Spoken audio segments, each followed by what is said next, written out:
ప్రేమ ఓ మధురమైన అనుభూతి. ప్రేమకు కులమతాలు, ధనిక పేద అనే తేడాలు ఏమీ ఉండవు. ఎల్లలు లేనిది ప్రేమ. ప్రేమను దక్కించుకునేందుకు ఎంతటి సాహసానికైనా సిద్ధపడతారు. చివరకు ప్రేమించిన వారి కోసం ప్రాణాలు ఇచ్చేందుకు కూడా వెనుకాడరు. కానీ కొందరు మాత్రం ప్రేమించిన వారు దక్కలేదని ప్రేయసిని చంపేస్తున్నారు. ఆమె కుటుంబ సభ్యులపై దాడులకు పాల్పడుతున్నారు. ప్రేమ పేరుతో యువతులను, మహిళలను వంచిస్తున్నారు. ప్రేమించమని వెంటపడి వేధిస్తున్నారు. ప్రేమోన్మాదుల అరాచకాలు రోజు రోజుకి మితిమరిపోతున్నాయి. కత్తులు, బ్లేడులతో దాడులకు తెగబడుతున్నారు. ఫోటోలు, వీడియోలతో బెదిరింపులకు పాల్పడుతున్నారు. బ్లాక్మెయిల్ చేస్తూ డబ్బులు కూడా వసూలు చేస్తున్నారు.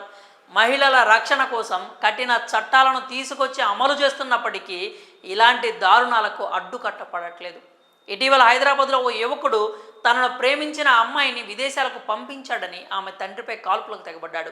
ఎయిర్ గన్తో కాల్పులు జరపగా ఆ యువతి తండ్రి గాయపడ్డాడు. ఈ సంఘటన మరొక ముందే మరో సంఘటన కలకలం రేపుతోంది. ఓ యువకుడు ప్రేమ పేరుతో బెదిరింపులకు దిగిన ఘటన వెలుగు చూసింది. తనను ప్రేమించకపోతే ఎయిడ్స్ ఇంజెక్షన్ ఇస్తానంటూ అమ్మాయిని బెదిరింపులకు గురిచేశాడు.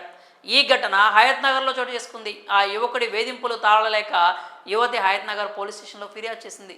బాధిత యువతి మాట్లాడుతూ, నాగార్జున సాగర్కు చెందిన విజయ్ కుమార్ అనే యువకుడు నన్ను ట్రాప్ చేశాడు. స్నేహంగా ఉన్న రోజుల్లో దిగిన ఫోటోలతో బ్లాక్మెయిల్ చేస్తూ డబ్బులు వసూలు చేశాడని తెలిపింది.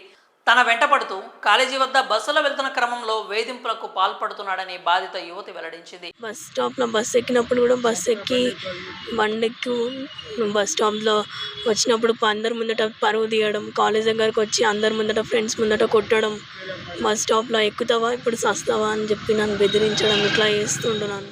తనను లవ్ చేయకపోతే ఎయిడ్స్ ఇంజెక్షన్ ఇస్తానంటూ బెదిరిస్తున్నాడని వాపోయింది.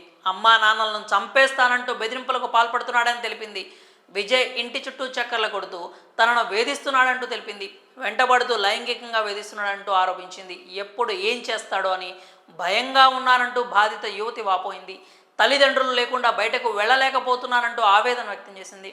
చదువుకోలేక డిప్రెషన్కి గురవుతున్నానంటూ వెల్లడించింది. విజయ్ చేతిలో మరో 3 యువతులు మోసపోయినట్లు బాధిత యువతి తెలిపింది. అతడి నుంచి తనకు, తన కుటుంబానికి రక్షణ కల్పించాలని పోలీసులను ఆశ్రయించింది. ఈ ఘటనపై కేసు నమోదు చేసిన పోలీసులు దర్యాప్తు ప్రారంభించినట్లు వెల్లడించారు. మరి ప్రేమ పేరుతో యువతిని వేధించిన ఈ ఘటనపై మీ అభిప్రాయాలను కామెంట్స్ రూపంలో తెలియజేయండి.